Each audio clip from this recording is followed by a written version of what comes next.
नमस्कार, जय श्री कृष्णा, राधे राधे। आज मैं शालिनी गर्ग गीता सरल कहानियां में एक बार फिर नई कहानी लेकर आई हूँ, जिसका नाम है क्रोध आने का कारण। हमें गुस्सा क्यों आता है और इसका क्या परिणाम होता है, इस कहानी के माध्यम से आज हम यही जानेंगे। और इस कहानी को जरूर सुनिएगा, शायद इस कहानी को सुनकर हमें भी अपने गुस्से पर थोड़ा नियंत्रण करना आ जाए। तो सुनिएगा क्रोध आने का कारण। शुरू करती।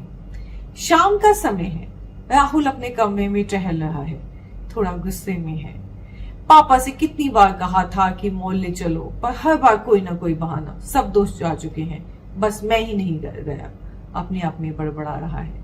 तभी दादाजी की आवाज आती है, राहुल कहाँ हो बेटा, अब तक आए नहीं, मैं इंतजार कर रहा हूँ।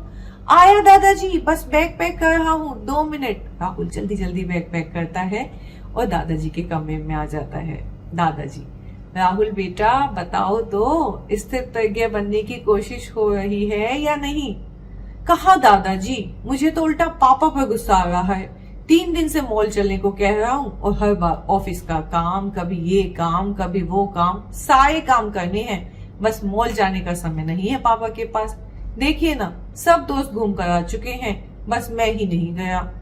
बेटा, पापा को जरूरी काम रहा होगा, मॉल कहीं भागा तो जा नहीं रहा। 2-3 दिन में चले जाना, जब पापा के पास समय होगा। हाँ दादाजी, आप तो अपने बेटे की ही साइड लेंगे ना। चलिए दादाजी छोड़िए, अब आप गीता शुरू कीजिए। तो दादाजी आज आप क्या समझाने वाले हैं? दादाजी हंसते हुए आज भगवान अर्जुन को यही समझा रहे हैं कि क्रोध क्यों आता है और उसका क्या परिणाम होता है। सच में? राहुल एकदम से बैठ जाता है। क्रोध मतलब गुस्सा ना दादाजी? भगवान आज गुस्से के बारे में बता रहे हैं, ये कैसे? आज तो मुझे भी गुस्सा आ रहा था दादाजी। भगवान को पता चल गया ना कि आज हमारे राहुल बेटा का मूड खराब है। लेकिन दादाजी, भगवान तो अर्जुन को बता रहे हैं, क्या अर्जुन का भी मूड खराब है? नहीं रे, कल भगवान ने स्थिर प्रज्ञा मतलब अपनी बुद्धि को स्थिर रखना बताया था ना।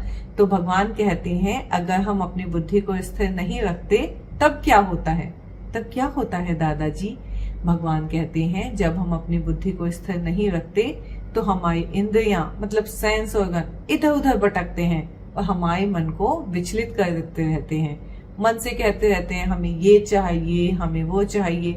जैसे तुम्हारी कानों ने मॉल की बात सुनी, आंखों ने चाहा मॉल को देखना, मन बोला मुझे मॉल जाना है, और मन ने बुद्धि से कहा मुझे जाना ही है, मुझे अभी जाना है ना दादाजी?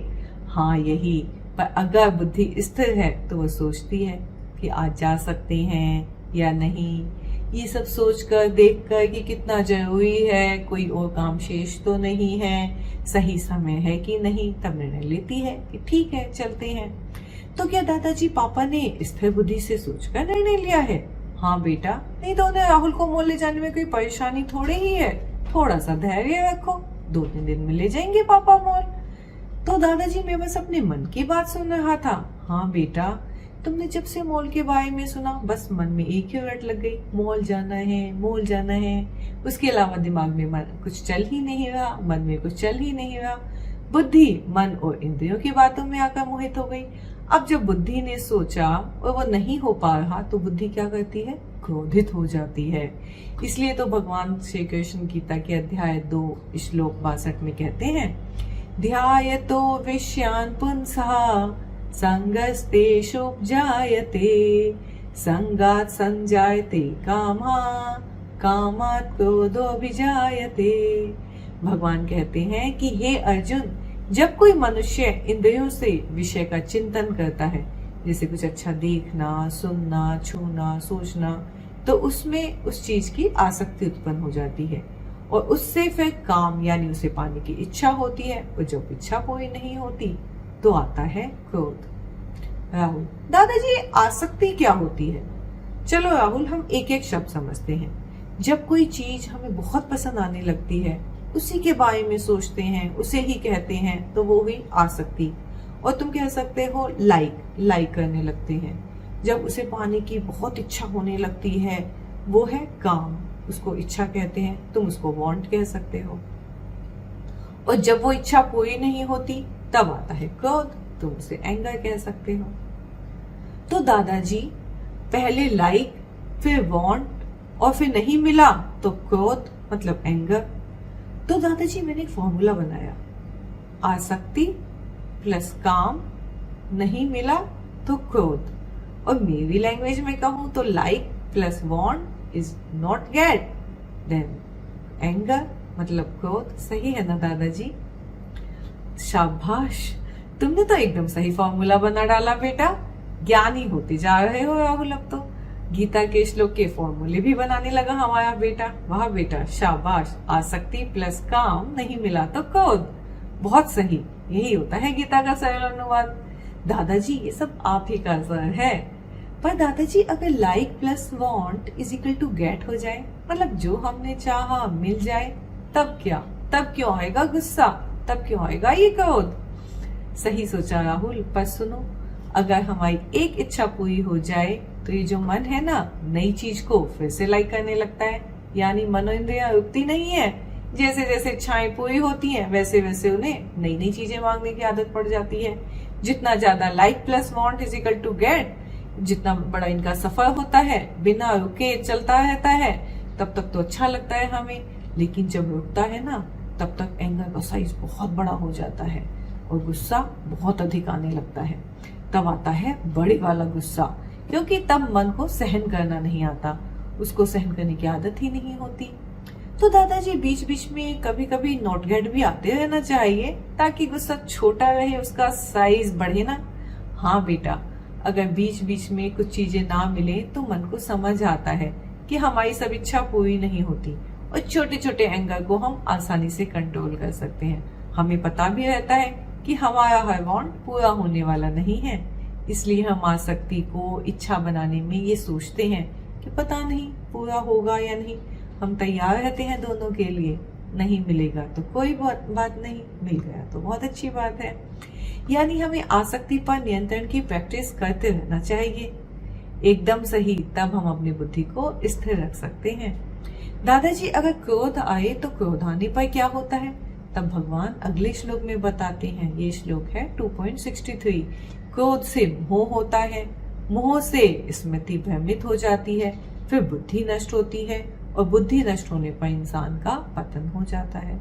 दादाजी स्मृति भ्रमित मतलब भगवान कहते हैं क्रोध आने के बाद वो वांट अब ऐसी डिजायर बन जाता है कि बस मन बुद्धि में हर समय सुबह दोपहर शाम वही घूमता रहता है, जिससे स्मरण शक्ति हमारी मेमोरी भ्रमित हो जाती है, मतलब भटक जाती है, मतलब उसकी विवेक शक्ति खत्म हो जाती है, और ये कहलाता है विवेक शक्ति का नाश।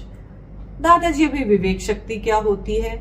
विवेक शक्ति मतलब सही क्या है गलत क्या है ये पहचानने की शक्ति। ये पहचानने की पावर खत्म हो जाती है।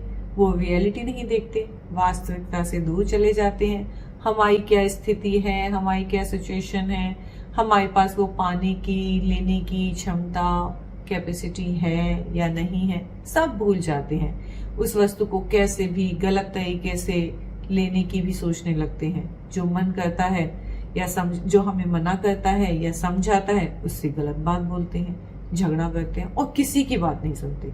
भगवान श्लोक के अंत में कहते हैं, इस तरह बुद्धि विवेक शक्ति नष्ट होने पर इंसान का पतन हो जाता है, मतलब उसका नुकसान हो जाता है। दादाजी क्रोध एंगर तो बड़ा डेंजरस मतलब खतरनाक है। मुझे तो बहुत आदत है छोटी छोटी बात पर गुस्सा करने की। हाँ बेटा, जब हम छोटी छोटी बातों में बार बार गुस्सा करते हैं तो ये हमारी आदत बन जाती है। हम गलत बोलते हैं, लड़ते हैं और गुस्से में हाथ भी उठा देते हैं। क्रोध बहुत खतरनाक होता है बेटे, और क्रोध के कारण हम बहुत सारी गलतियां कर बैठते हैं, जिसकी वजह से हमें बाद में पछताना पड़ता है। तो दादाजी इसलिए हमें स्थिर बुद्धि बनने की कोशिश करनी चाहिए। हाँ बेटा, छोटे छोटे विश्वाण पर सोच समझ कर कंट्रोल करके ही हम स्थिर बुद्धि वाले बन सकते हैं। अगर आसक्ति, राहुल कहता है, अगर आसक्ति पर इच्छाओं पर नियंत्रण होगा तो क्रोध का आगमन नहीं होगा। सही ना दादाजी? दादाजी अब हाँ, अभी धीरे धीरे तू मेरी भाषा बोलने लगा और मैं तेरी भाषा। दादाजी हंसते हैं। हाँ दादाजी, आपका कथन पूर्ण सत्य है। राहुल हंसता है और शुभरात्रि कहता है। दादाजी शुभरात्रि मेरे ज्ञानी बालक। तो कैसी लगी आपको ये कहानी? अगर अच्छी लगे तो जरूर कमेंट कीजिएगा, और चैनल को सब्सक्राइब भी कीजिएगा। तो अगली कहानी लेकर जल्द ही आऊंगी। तब तक के लिए जय श्री कृष्णा।